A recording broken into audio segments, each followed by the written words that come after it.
Ms. Rebecca Greenspan, Secretary General of the United Nations Conference on Trade and Development, Ms. Shelley Dugan, Chair, Transnational Alliance to Combat Illicit Trade, Mr. Jeffrey Hardy, Director General, TRACIT, Ms. Teresa Maria, Officer in Charge, Division on International Trade and Commodities, UNCTAD, Heads of Delegations of Member States and International Organizations, and good morning to you. On behalf of the government and people of Trinidad and Tobago, I have the distinguished honour to deliver today's keynote address at the opening of the second Illicit Trade Forum hosted by UNCTAD in collaboration with TRACIT. I would like to extend firstly heartfelt appreciation to Ms. Rebecca Greenspan, Secretary General of UNCTAD, for acknowledging the strides made by the government of Trinidad and Tobago in combating illicit trade, and for extending this invitation to deliver today's keynote address. Unfortunately, I cannot be physically present in Geneva on this occasion, but please be assured that Trinidad and Tobago will contribute to the rich discussions over the next 2 days. I also wish to commend UNCTAD and TRACIT for once again providing an ideal platform for member states and stakeholders from across the world to discuss the critical issues surrounding global action aimed at combating illicit trade. This 2-day event is a welcome opportunity for member states to analyze their existing common threads of illicit trade that strengthen partnerships to adopt collaborative approaches amongst governments and international law enforcement agencies and bodies to tackle these challenges.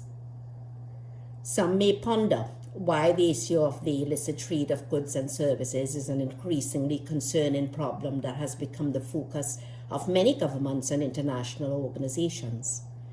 Many countries are grappling with post-pandemic recovery, combined with the adverse effects of the ongoing Russia-Ukraine war and the worsening of the global food, energy, climate, and refugee crises. We are experiencing the resultant heightened exploitation by international criminal elements taking advantage of the dire situations brought on by these crises. Simply put, the current global health, socio-economic, and geopolitical climate provide an optimal environment for criminal activity to not only increase but manifest itself in different ways. Illicit trade is no different. We are confronting a crisis of the global common good. At the last forum in 2020, the representative of Myanmar aptly stated, illicit trade threatens the existence of small and medium enterprises apart from depriving the government of revenues for public services. Indeed, several international organizations and agencies have estimated that hundreds of billions of dollars in illicit commerce, including goods, animals and wildlife, weapons and persons, and illicitly traded consumer goods are produced, transported, and sold every year. Illicit trade affects all countries and industries and erodes legitimate economic activity, slowing economic growth and impeding unemployment reduction and development. Looking at the scope and scale of the issue, UNCTAD estimates that the global economy loses more than US $2 trillion annually to various forms of illicit trade, nearly 3% of the world's economy. And these are resources that can be utilized for the eradication of poverty and hunger, improvement of health, education, and the provision of basic services. These losses erode the progress we have made towards the attainment of the goals set out in the 2030 Agenda for Sustainable Development. These losses deprive our citizens of a better tomorrow. Small island developing states constitute about a fifth of the United Nations membership. We are acutely aware that due to the unique vulnerabilities of SIDS, illicit trade has the potential to disproportionately affect national stability. At the regional level, through the Caribbean community, action regarding illicit trade has been primarily focused on weapons, with the adoption of the CARICOM Declaration of Small Arms and Light Weapons in July 2011. CARICOM member states are increasingly recognizing the importance of this issue, though, through emerging national initiatives, notably in Jamaica, through the finalization of its tobacco control bill, and in Guyana, where funding was recently received from the Latin American Trade Association Foundation to create a counter-wildlife trafficking communications toolkit. And it must be recalled that in 2021 at UNCTAD 15, which took place in Barbados, member states agreed on the Bridgetown Covenant, which included illicit trade, the only new area of work. It was also agreed that we must address the challenge faced by many developing countries in the estimation of illicit trade, including the assessment of their impact on resource mobilization for development, specifically, and on national development strategies. This, in effect, was a powerful signal that the member states are mobilizing to dismantle illicit trade networks and curb their effects.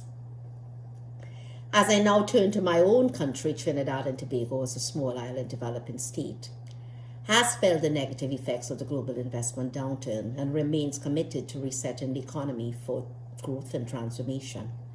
And this resolve undoubtedly includes taking a firm stance and deliberate, effective action against illicit trade in all of its forms. In 2018, Trinidad and Tobago ranked 79th out of 84 economies according to the Global Illicit Trade Environment Index. And this, coupled with what was being observed domestically, made it abundantly clear that steps needed to be taken to initiate the fight against illicit trade, especially the illicit trade of consumer goods. And according to our local private sector, approximately 22% of imported alcohol was entering Trinidad and Tobago illicitly. This estimation would have declined during 2020-2021 due to the public health restrictions which impacted the sale of alcohol. However, with the reopening of the economy, it is expected that the level of illicit trade will revert and in some cases exceed pre-pandemic levels. In addition, the major domestic tobacco industry players indicated that the illicit trade of tobacco accounted for approximately 5 to 10% of the market share, and tax evasion from the illicit trade in tobacco to be as high as US $4.5 million annually. And this has therefore deprived the government of revenue to fund the vital public services in the health, security, and education sectors. We are aware that counterfeit and non-compliant goods can jeopardize the health and safety of our citizens, with increases in substandard and falsified pharmaceuticals, fake protective equipment, and medical products in response to the COVID-19 pandemic. The government of Trinidad and Tobago has identified combating illicit trade as one of the issues which must be addressed to facilitate the growth and transformation of the local economy. The impact of these illicit goods has the potential to undermine the attainment of our national development goals, which are consistent with the principles and objectives of the Sustainable Development Goals. In our recent national policy, developed in an effort to map out a post-economic recovery phase in response to the COVID-19 pandemic, Roadmap for Trinidad and Tobago post-COVID-19 pandemic it's called, the government outlined several actions to combat illicit trade, including tasking the respective ministries and border agencies to take immediate action to increase surveillance of retail operations, to seize illegal products and restrict the importation of illegal commodities, facilitate consumer education on the responsible consumption of products, and enforce appropriate national standards for affected products. Following the examples of international best practice of combating illicit trade through, inter alia, the establishment of public-private partnerships, strengthening of cooperation among regulatory and enforcement agencies, improving enforcement of penalties associated with illicit trade and consumer education, the government of Trinidad and Tobago developed a national action plan to combat illicit trade and established an illicit trade task force in 2021. While it is noted that illicit trade is broad in scope, the national plan has a primary focus on the priority areas of alcohol, tobacco, cleaning agents, and pharmaceuticals in the first instance due to the rise in presence and impact of illicit trade in these particular goods in Trinidad and Tobago. The action plan contains 26 measures to ensure the implementation of a holistic approach. The objectives include strengthening the domestic legal framework to combat illicit trade, strengthening the capacities of ministries and enforcement agencies to combat illicit trade, enhancing collaboration among regulatory and enforcement agencies, promoting public-private partnerships towards fighting illicit trade, and increasing public awareness of illicit trade and the associated dangers.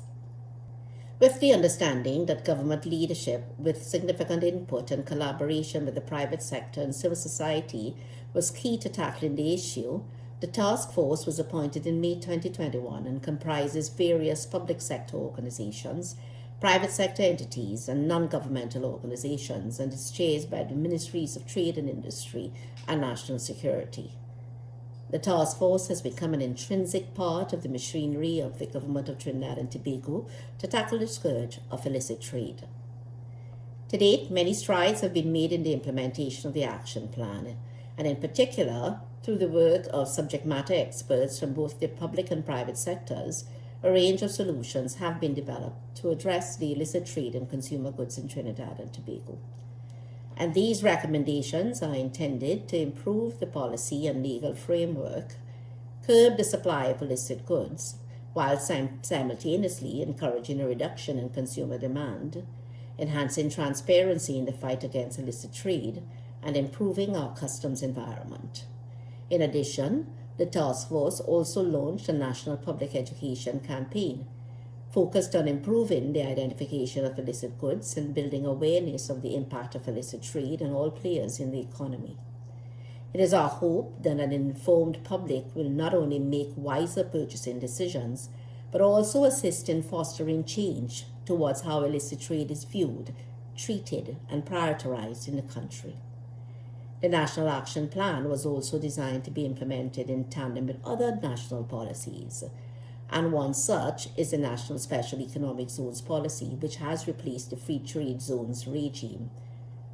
Free trade zones are major transit points with significant amounts of goods transshipped and can potentially facilitate smuggling. Thus, the Government of Trinidad and Tobago has made a transformational shift by creating the policy, the legislation, our Special Economic Zones Act of 2022, and the Special Economic Zones Authority that seeks to bring our country in line with international practices and a modern licensing regime. And this reinforces our commitment to ensuring sustainable economic growth and competitiveness, as well as new and better jobs for our citizens. However, this morning I also want to highlight some of the challenges we have encountered along the way. And one of the main challenges is the availability of and access to data. Data related to illicit trade in Trinidad and Tobago is fragmentary and captured by different organizations. And this presents difficulties with assessing the numerical value of illicit trade nationally, the impact on government and businesses, as well as identifying areas which require intervention. And as such, a national mechanism for the collection and dissemination of data on illicit trade is required. Secondly, there are gaps in interagency cooperation among national and regional organizations, and stronger interagency cooperation will facilitate a coordinated approach to combating illicit trade and allow for each agency to understand the constraints and expectations of other agencies, discuss and validate common procedures, and generally encourage a culture of mutual support. There is also the lack of a regional mechanism to share information on suspected shipments of illicit goods. A mechanism at the regional level should be established to focus on the implementation of control and verification measures for international transit into key transshipment points within the region. The onset of the pandemic and the Ukraine-Russian conflict has resulted in disruptions to global supply chains and the proliferation of illicit supply networks taking advantage of these disruptions. And as we seek to re-establish global trading arrangements, Trinidad and Tobago will seek to establish safeguards to minimize potential illicit trade within these networks. And despite our overall efforts, we also noted that given its globalized nature, information sharing and cooperation among international bodies and countries are required to combat illicit trade. But as you are all aware, By its very nature, illicit trade is inherently clandestine, and it is difficult to determine its scope. We can all agree that it does not respect borders, nationality, or development status. Thus, we as an international community have to work together on the issue, and herein lies the power and possibilities of multilateralism. And one major lesson Trinidad and Tobago has learned from the implementation of our action plan is coordinated approaches to tackling illicit trade fuels our ability to tackle the interconnected nature of this problem.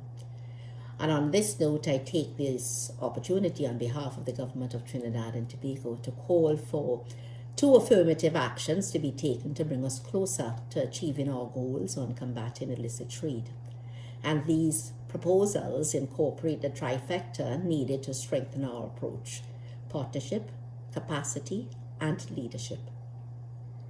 The first would be the development through UNCTAD and TRACIT of a data sharing platform for member states whereby information on illicit trade can be securely shared.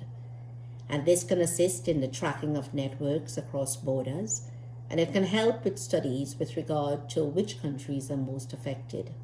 And this will enable stronger analysis on the scope of illicit trade in goods and facilitate a more focused international approach. The second call by Trinidad and Tobago is for fellow member states to keep the issue of trade in illicit goods at the forefront of our agendas, so that we can effectively mobilize through increased government leadership to combat illicit trade. This is an important strategic step, whereby political support can assist in addressing the burden of illicit trade in goods. As part of this 2-day forum, UNCTAD will be presenting its work program on the potential areas for cooperation and collaboration to address illicit trade. It is important that you convey your national priorities to UNCTAD and other UN member states. I encourage all participants, especially developing countries represented here today, to engage in productive dialogues towards a better estimation of the scale and impact of illicit trade, or in establishing universal guidelines and best practices for addressing the problem. If we are to have any hope in moving forward as an international community, building the international agenda on the fight against illicit trade is a significant step, and Trinidad and Tobago stands committed to face this challenge with our fellow member states and stakeholders. But before I close, I wish for participants to remember the following points. Illicit trade affects all countries and all industries. It significantly endangers achievement of all of the United Nations Sustainable Development Goals. An all-of-government approach with significant input and collaboration from the private sector is key to tackling the issue. And due to the globalized nature of illicit trade, information sharing and cooperation among international bodies and countries is absolutely necessary to combat it. And as such, Trinidad and Tobago reiterates its call for the development of a data sharing platform for member states and to keep the issue of trade in illicit goods at the forefront of our agendas. In the words of Secretary General Rebecca Greenspan, there is only one way to face our ongoing challenges: together. The need for innovative, collaborative, cross-border approaches in the fight against illicit trade is apparent. Trinidad and Tobago has much to offer and learn from our counterparts here today. It is vital to learn from each other and bring our existing efforts together. A global forum as this represents an opportunity for us to discuss our cross-cutting issues. And as we move together towards 2030 and the achievement of the 17 SDGs, we must address the global scourge of illicit trade. Then, and only then, will we be able to protect our people and their way of life from this global calamity. I wish to thank you for this opportunity to share my brief thoughts this morning, and I wish you all a very successful forum. Thank you.